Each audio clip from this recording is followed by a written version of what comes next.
यानी let's suppose के ये टेबल है, इसके ऊपर इस तरह से, यानी ये मेरा हाथ है, ये बोर्ड मार्कर है, इसके ऊपर इस तरह से रखी हुई है ना, तो ये क्या है, ये क्या है, ऑन है, ठीक है। इसी तरह से टेबल के ऊपर कैप पड़ी हुई है, the cap is on the table. अब अगर मैं कहती हूँ the cap is under the table, तो इसका मतलब ये टेबल है और इसके नीचे क्या होगी, कैप होगी, ठीक है।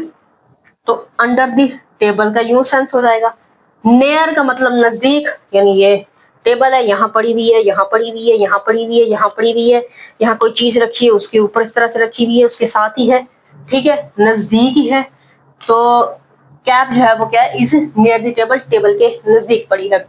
The cap is behind the table, यानी टेबल है उसके पीछे कहीं कैप पड़ी है। इसके साथ है the cap is above the table, यानी ये टेबल है और इसके अबव पे कैप पड़ी है, ठीक है।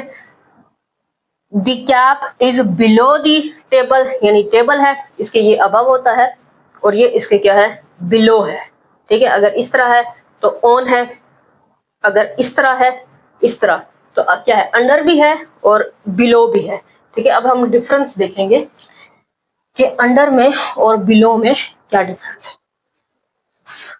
अब डिफरेंस देख लेते हैं, ये देखें, ये है the cap is under the table, इसका मतलब है जो कैप है वो टेबल के नीचे है, और इसका मतलब क्या है, the cap is below the table, इसका मतलब है जो कैप है वो टेबल से नीचे है। अब के नीचे और से नीचे में फर्क है।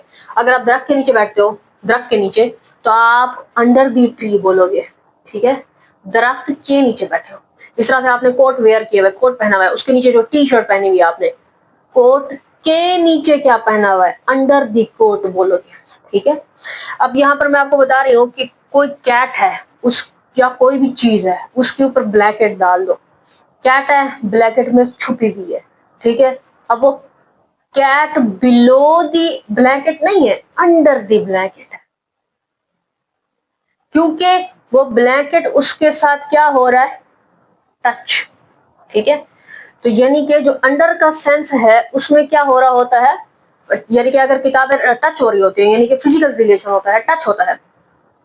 जैसे कि ये हाथ है ना मेरा, अगर मैं कहती हूँ ये इसके नीचे है, ये क्या है, इसके इसके बिलो है, ये बिलो है, ठीक है। अगर मैं इस तरह से टच कर देती हूँ ना, तो ये अंडर के सेंस में आ जाएगा। जो बिलो का मतलब होता है, इसका मतलब होता है दर्जे में नीचे होना, मातहत किसी के, ठीक है।